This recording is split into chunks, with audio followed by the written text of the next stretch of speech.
자, 계속해서 이제 비상 방송 설비를 설치해야 하는 특정 소방 대상물입니다. 그래서 비상 방송 설비 같은 경우에는 이제 비상 경보 설비와 헷갈릴 수 있습니다. 그래서 잘 구분하셔가지고 좀 암기를 하셔야 돼요. 그래서 이제 비상 방송 설비의 설치 대상은 세 가지가 있어요. 자, 어떤 내용이냐면 먼저 연면적이 3,500제곱미터 이상인 것은 모든 층에 설치하게 되어 있고요. 그리고 이제 층수가 지하층을 제외한 거예요. 층수가 11층 이상인 것도 모든 층에 설치를 할 수 있고요. 그리고 지하층의 층수가 3층 이상인 것은 모든 층. 그래서 비상 방송 설비를 설치해야 되는 장소는 이렇게 세 가지가 있습니다. 여기서 잘 기억을 하시면 돼요. 자, 그 다음에 14번째 보시게 되면 이제 자동화재 속보 설비의 설치 대상입니다. 자동화재 속보 설비. 자, 그런데 자동화재 속보 설비 같은 경우에는 저기 괄호 안에 보실게요. 방제실 등 화재 수신기가 설치된 장소에 24시간 화재를 감시할 수 있는 사람이 근무하고 있는 경우에는 자동화재 속보 설비를 설치하지 않을 수 있다. 그래서 자동화재 속보 설비를 설치하지 않을 수 있는 경우도 암기를 좀 해주세요. 자, 그래서 자동화재 속보 설비를 설치하는 대상. 먼저 노유자 생활시설 기억하세요. 노유자 생활시설에 설치하게 되어 있고요. 그 다음에 이제 수련시설. 자, 숙박시설이 있어야 돼요. 숙박시설이 있는 수련시설로서 바닥 면적이 500제곱미터 이상인 층이 있는 것.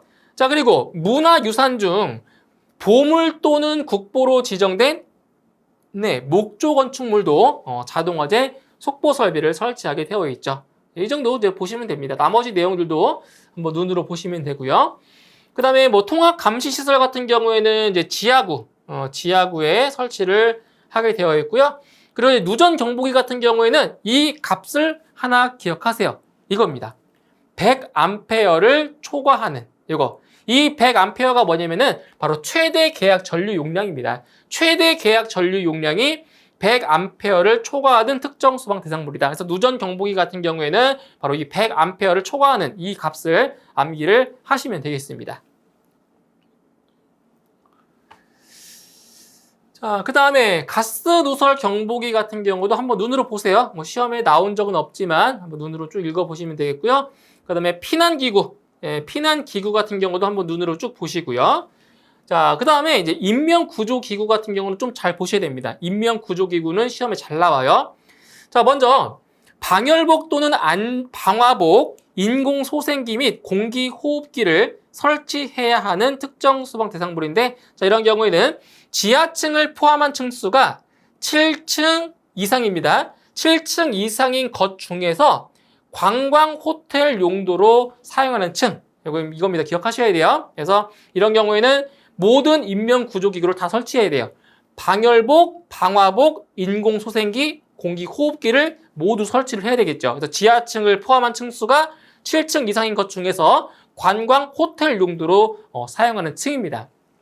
자, 그 다음에 이번에는 방열복 또는 방화복, 공기호흡기예요. 근데 여기에는 이제 그 인공소생기가 빠졌죠. 인공소생기 제외입니다. 그래서 이걸 설치해야 되는 특정 소방 대상물은 지하층을 포함하는 층수가 5층 이상인 것 중에서 이제 병원 용도로 사용하는 층입니다. 잘 기억하세요. 관광 호텔 용도인지 그리고 병원 용도인지를 잘 구분을 하셔야 됩니다. 자, 그 다음에 이제 공기호흡기만 설치해야 하는 특정 소방 대상물이죠. 공기호흡기만. 그래서 보시면 수용 인원이 100명 이상인 문화 및 집회시설 중 영화 상영관. 그래서 영화 상영관 같은 경우에는 수용 인원이 100명 이상일 때.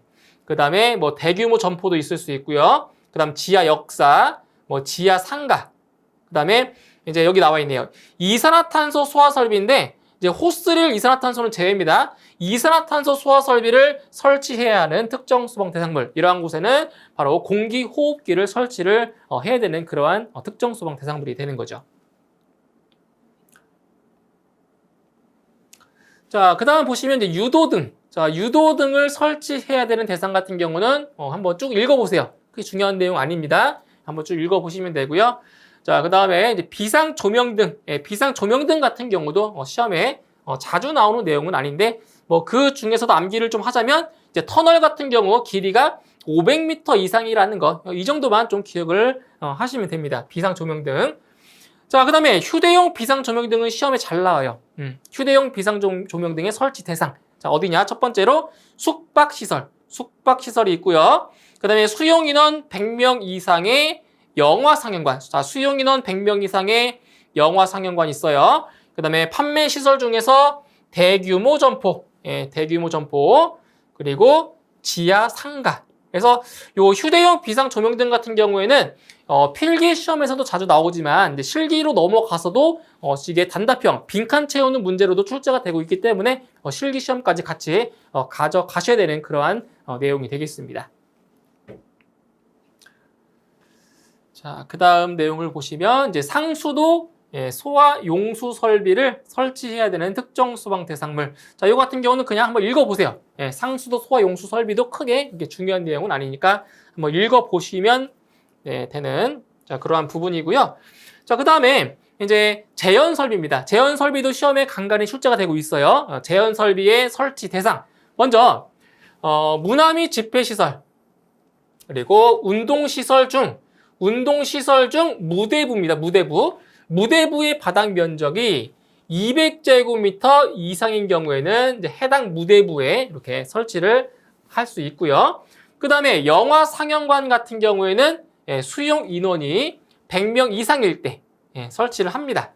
그 다음에 지하층이나 무창층에 설치된 근린생활시설, 판매시설, 그 다음 숙박시설, 위락시설 같은 경우는 이제 바닥 면적 합계가 이렇게 1000제곱미터 이상인 경우에 해당 부분에 제연 설비를 설치를 하는 거고요. 그 다음에 이제 휴게시설. 자, 보시면 공항시설 및 항만시설의 대기실 또는 휴게시설로 지하층 또는 무창층의 바닥 면적이 1000제곱미터 이상인 경우에 모든 층, 그리고 지하 상가 같은 경우에는 연면적 1000제곱미터 이상, 이 정도 좀 기억을 하셔야 되겠습니다. 제연 설비의 설치 대상이에요. 자, 그 다음을 보시면 연결 송수관 설비 나오죠. 연결 송수관 설비도 한번 읽어보시고 뭐 하나 이제 보자면은 이제 터널이 좀 시험에 잘 나오거든요. 그래서 연결 송수관 설비는 터널의 길이가 1000m 이상일 때 설치를 합니다. 이 정도 기억을 하시면 되겠죠. 그 다음에 연결 살수 설비 같은 경우는 자, 쭉 보시다가 여기 보세요. 자, 여기 한 가지 좀 시험에 나온 적이 있었는데 바로 이거죠. 교육 연구 시설 중에서 학교의 지하층의 경우에는 700제곱미터 이상인 것으로 안다. 그래서 이것만 좀 기억하세요. 연결 살수 설비의 설치 대상에서는 교육 연구 시설 중에서 학교의 지하층의 경우 700제곱미터 이상이라는 거, 이 정도 좀 기억을 하시면 되겠습니다.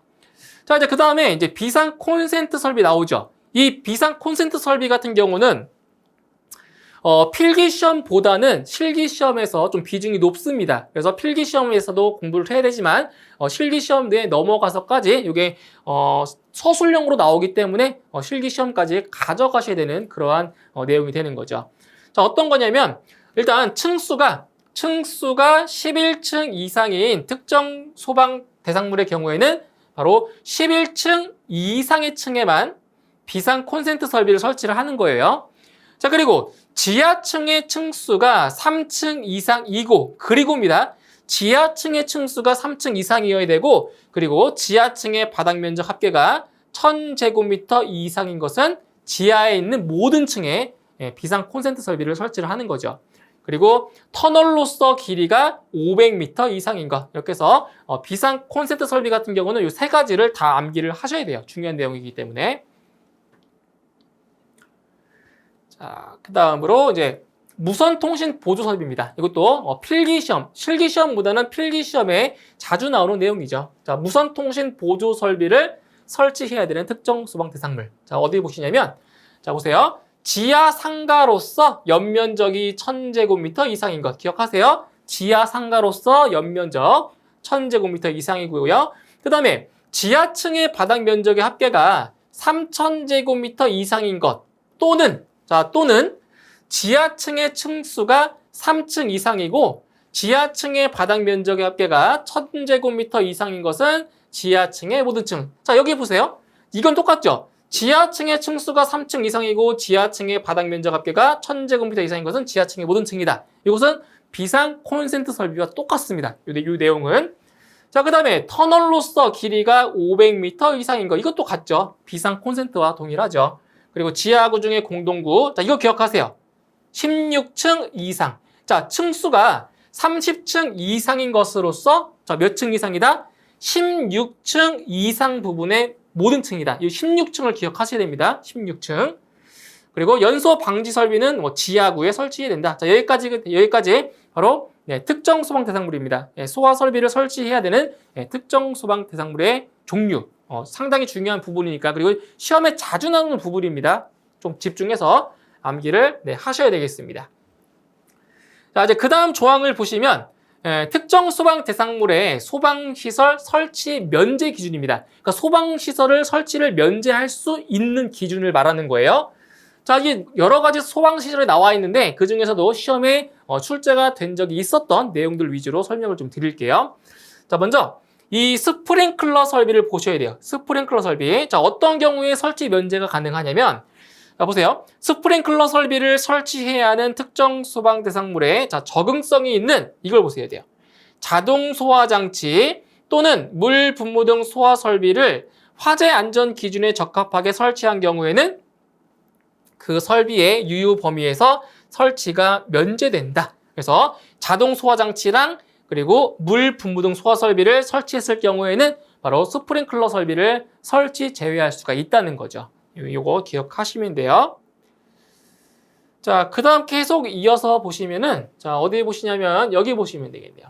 물 분무 등 소화 설비의 자, 설치 면제 기준. 물 분무 등 소화 설비 같은 경우는 바로, 차고, 주차장에 스프링클러 설비를 화재 안전 기준에 적합하게 설치한 경우에는 그 설비의 유효 범위에서 설치가 면제된다. 그래서 스프링클러 설비가 화재 안전 기준에 적합하게 설치가 된 경우에는 물 분무 등 소화 설비를 설치 제외할 수가 있다는 거죠. 이것도 기억하시면 되고요. 자, 그다음 비상 경보 설비도 암기하실까요? 비상 경보 설비 설치 면제 기준. 자, 보시면 비상 경보 설비 같은 경우에는 이거 기억하셔야 돼요. 단독 경보용 감지기를 2개 이상의 단독 경보용 감지기와 연동하여 설치한 경우에는 바로 비상 경보 설비를 설치 면제할 수 있습니다. 이거 기억하셔야 돼요. 시험에 잘 나옵니다. 자, 그다음 설비는 이제 자동 화재 탐지 설비 보시죠. 네.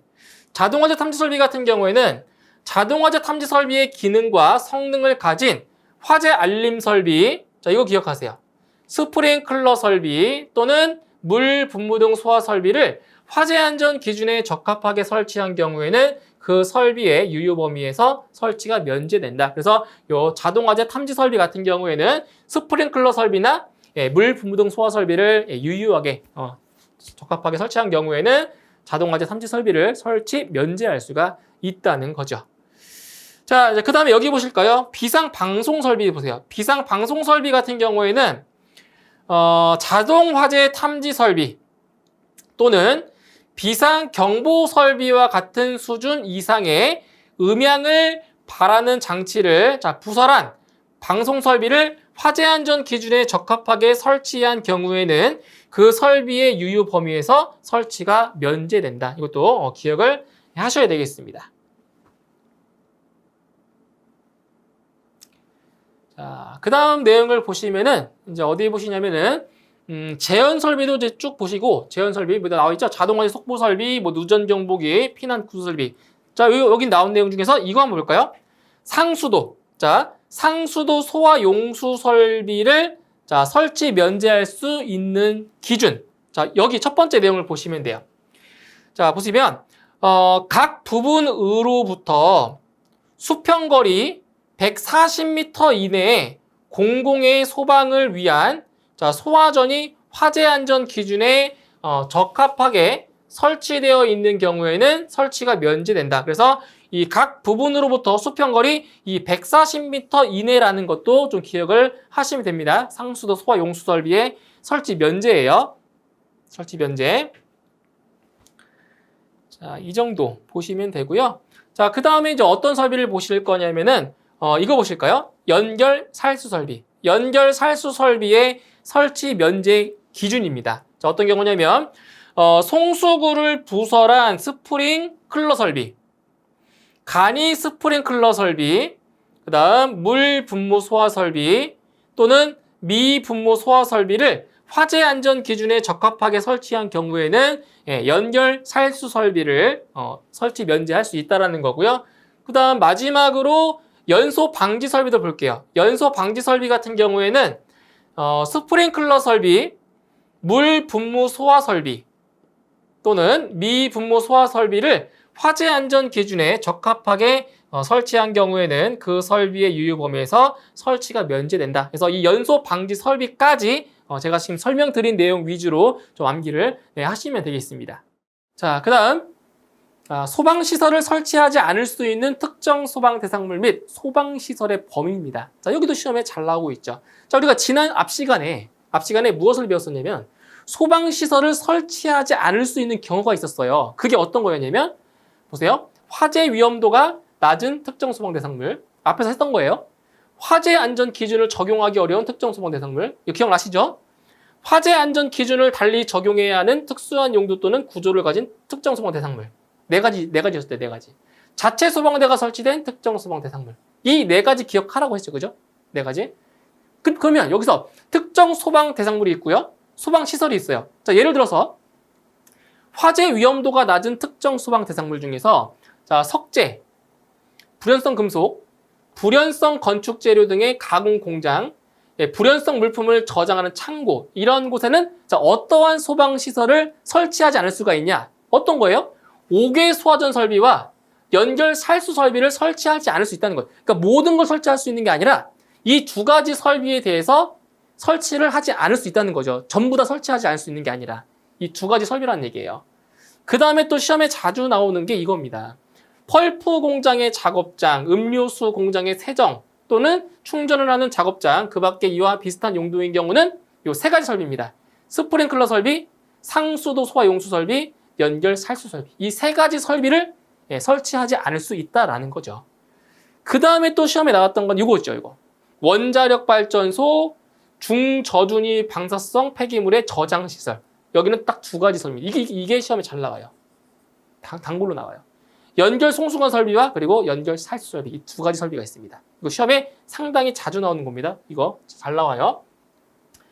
자, 그리고 뭐 자체 소방대가 설치된 제조소 등에 부속된 설비는 이거는 사무실 같은 경우는 뭐 시험에 나온 적이 없었습니다. 그래서 언젠가 또 나올 수 있으니까 이것도 읽고 넘어가시면 되겠습니다.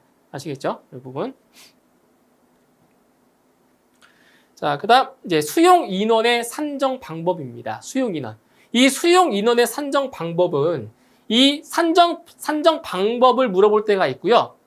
그리고 계산 문제로 물어볼 때가 있어요. 그러니까 수용 인원을 물어볼 때가 있어요. 계산하는 문제. 그래서 여기서는 이 수용 인원을 산정하는 방법을 아셔야 돼요. 그래서 어떤 게 가장 많이 나오냐면 이거예요.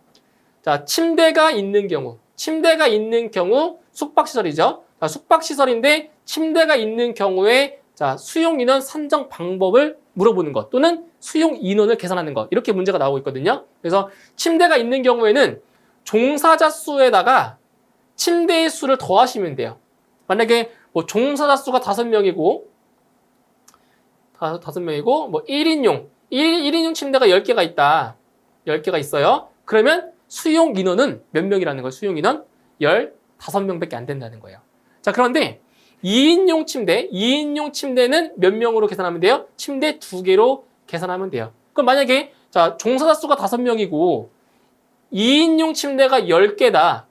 그럼 몇 명까지 수용할 수 있는 거예요? 몇 명까지? 25. 25명까지 수용할 수 있다는 얘기예요. 이런 식으로 수용하는 그 산정 방법을 물어볼 때가 있고요. 그리고 계산하는 문제가 있어요. 잘 보셔야 돼요. 그리고 이제 침대가 없는 경우는 종사자 수에다가 바닥 면적의 합을 3제곱미터로 나눠주면 됩니다. 3제곱미터로. 자, 그런데 주의할 점 여기요. 바닥 면적을 산정할 때에는 복도, 계단, 화장실의 면적은 포함하지 않는다. 이거 잘 보셔야 됩니다. 그러니까 이거 이제 실기 시험에서도 출제가 되고 있어요. 실기 시험에서도. 아시겠죠? 실기 시험에서도. 자, 그다음에 뭐 강의실이나 뭐 교무실, 상담실, 뭐 휴게실 있죠? 이런 거는 바닥 면적의 합을 1.9제곱미터로 나눠주는 거고요. 이 나눠주는 이 숫자 있죠? 나눠주는 숫자를 좀 기억을 잘 하셔야 됩니다. 잘 하셔야 돼요. 그리고 이제 문화 및 집회시설 같은 경우는 바닥 면적의 합을 4.6제곱미터로 나눠준다라는 거 기억하시고요. 그래서 이제 기억하실 건 이 정도 기억해 주시면 됩니다. 이 정도만 좀 기억을 해주시면 돼요. 그리고 이제 계산 결과 소수점 이하는 뭐 한다? 반올림한다라는 거까지 알고 계시면 되겠습니다. 자, 그 다음 임시 소방시설의 종류와 설치 기준입니다. 자, 먼저 여기서 임시 소방시설의 종류에는 어떠한 것들이 있는지를 아셔야 되는데, 자, 기존에는 보시면 소화기, 간이소화장치, 비상경보장치, 뭐 가스누설 경보기 이런 것들이 있었는데, 뭐 간이피난 유도소 있었는데 더 내용이 더 추가됐어요. 뭐 방화포나 뭐 비상 조명 등 있죠. 이런 것들이 더 추가가 됐습니다. 개정되면서. 그래서 임시 소방시설의 종류가 어떤 것들이 있는지를 아셔야 됩니다. 다음 중 임시 소방시설의 종류가 아닌 것은 뭐냐? 이런 식으로 문제가 나오고 있기 때문에 임시 소방시설의 종류가 어떤 것들이 있는지를 좀 아셔야 됩니다. 아시겠죠? 기억하셔야 돼요. 이 내용 한번 읽어보시면 돼요. 내용 읽어보시면 되고요. 자, 그 다음에 이제 아실 거는 이제 뭐냐? 임시 소방시설을 설치해야 되는 공사의 종류와 규모입니다. 여기 다 나오죠? 그래서 이제 소화기, 여기죠, 소화기. 그 다음 간이소화장치입니다. 간이소화장치 같은 경우는 연면적 3,000제곱미터 이상, 그리고 지하층 또는 무창층, 4층 이상의 층입니다. 4층 이상의 층. 근데 해당 층의 바닥 면적이 600제곱미터 이상인 경우만 해당이 된다는 거고요. 그 다음에 이제 비상경보장치 같은 경우에는 연면적 400제곱미터 이상이고요. 그리고 해당 층의 바닥 면적이 150제곱미터 이상인 경우만 해당이 된다라는 거죠. 그 다음에 이제 간이피난 유도선 같은 경우는 바닥 면적이 150제곱미터 이상인 지하층 또는 무창층의 화재 위험 작업 현장에 설치한다. 그래서 이거는 이제 임시 소방시설별로 설치해야 되는 공사의 종류와 규모를 암기를 하셔야 됩니다. 이거 시험에 간간히 출제가 되고 있는 거죠. 자, 그리고 이제 임시 소방시설과 기능 및 성능이 유사한 소방시설로서 임시 소방시설을 설치한 것으로 보는 소방시설. 이것도 시험에 나옵니다. 자, 무슨 내용이냐면은 저기 두 번째 내용 볼게요. 비상경보장치를 설치한 것으로 보는 소방시설. 그러니까 여기 나와 있는 비상방송설비나 자동화재 탐지 설비를 설치했으면 이거는 비상경보장치를 설치한 것으로 본다라는 거죠. 이런 거. 그 다음에 이제 간이피난 유도선도 마찬가지입니다. 간이피난 유도선도 마찬가지로 피난 유도선, 그 다음 피난구 유도등, 통로 유도등, 그리고 비상 조명 등을 설치했을 경우는 간이피난 유도선을 설치한 것으로 본다라는 겁니다. 그래서 이 내용도 같이 보시면 되겠습니다. 자, 이제 그 다음 소방시설 관리업의 업종별 등록 기준 및 영업 범위입니다. 자, 지금 이 사항 같은 경우는 이제 개정됐습니다. 자, 법이 개정되면서 이제 시험에 출제된 게 없어졌겠죠. 왜냐면 개정됐기 때문에. 그래서 앞으로 개정된 내용으로 시험에 출제가 될 예정이니까 이 내용도 한번 같이 보시면 되는데, 자, 소방시설 관리업의 업종별 등록 기준 및 영업 범위가 나옵니다. 그래서 먼저 여기 보시면 전문 소방시설 관리업이 있고요. 그다음 여기 보시면 일반 소방시설 관리업이 있죠. 그렇죠? 두 가지가 있습니다. 그래서 전문 소방시설 관리업 같은 경우는 자, 주된 기술 인력이 있고요. 그리고 이제 보조 기술 인력이 있죠. 그래서 주된 기술 인력 같은 경우는 소방시설 관리사 자격을 취득한 후 소방 관련 실무 경력이 5년 이상인 사람 1명 이상이고요. 그리고 소방시설 관리사 자격을 취득한 후 소방 관련 실무 경력이 3년 이상인 사람은 또 1명 이상 주된 기술 인력으로 있어야 된다는 얘기입니다. 그리고 이제 보조 기술 인력은 고급 점검자 이상, 중급 점검자 이상, 초급 점검장 이상 기술자 인력이 2명 이상씩 이게 보조 기술 인력으로 있어야 된다는 거죠. 그 다음에 이거는 영업 범위는 모든 특정 소방 대상물에 해당이 되겠습니다. 자, 그 다음에 일반 소방시설 관리업 같은 경우는 주된 기술 인력은 소방시설 관리사 자격을 취득한 후 소방 관련 실무 경력이 몇 년? 1년 이상인 사람 1명 이상, 보조 기술 인력은 중급 점검자 이상, 그리고 초급 점검자 이상 몇 명? 1명 이상씩 있어야 되는 거죠. 등록을 하기 위해서는 있어야 돼요. 자, 영업 범위는 특정 소방 대상물 중에서 1급, 2급, 3급 소방 안전 관리 대상물이 영업 범위가 되겠습니다. 자, 이제 마지막으로 이제 과태료의 부과 기준인데, 이 과태료의 부과 기준 상당히 내용이 많습니다. 많기 때문에 몇 가지 내용만 같이 보시면 될 것 같아요. 자, 어떤 내용들이 출제가 되고 있냐? 여기 보시면 되겠습니다. 자, 피난시설 방화구역 또는 방화시설을 폐쇄, 훼손, 변경하는 등의 행위를 한 경우, 자, 첫 번째 위반했을 경우는 100만 원, 두 번째 위반했을 경우는 200만 원, 그리고 3번 이상 위반했을 경우는 300만 원이다. 이 정도로 암기를 하시면 될 것 같습니다. 그러니까 이런 것들은 안 나옵니다. 나온 적도 없고요. 이런 것들은 안 나와요. 그냥 넘어가셔도 돼요. 그리고 여기 같은 경우도 마찬가지입니다. 이런 거 시험에 안 나옵니다. 이런 거 시험에 안 나와요. 안 나오니까 넘어가시고요. 그다음에 시험에 이제 앞으로 나올 만한 것들은 이런 거 있죠. 자체 점검 기록표를 기록하지 않거나 특정 소방 대상물의 출입자가 쉽게 볼 수 있는 장소에 게시하지 않은 경우 100만 원, 200만 원, 300만 원 순서대로 이렇게 과태료가 부과되게 되어 있습니다. 그 다음에 소방시설 관리업자가 소속 기술 인력에 참여 없이 자체 점검을 한 경우 이거는 횟수에 관계없이 무조건 300만 원의 과태료가 부과가 되는 거죠. 이 정도만 암기하셔도 될 것 같습니다. 그게 중요한 부분이 아니기 때문에 이렇게 여기까지 보시면 될 것 같습니다. 자, 이렇게 해서 이번 시간은 소방시설법 시행령에 대해서 총 3번의 강의를 거쳐서 설명을 드렸고요. 자, 암기할 내용 등이 상당히 많은 부분입니다. 그래서 여기에 시간을 많이 투자하셔서 암기를 하시기 바랍니다. 저는 다음 시간에 소방시설법 시행규칙을 가지고 다시 뵙도록 하겠습니다. 수고하셨습니다.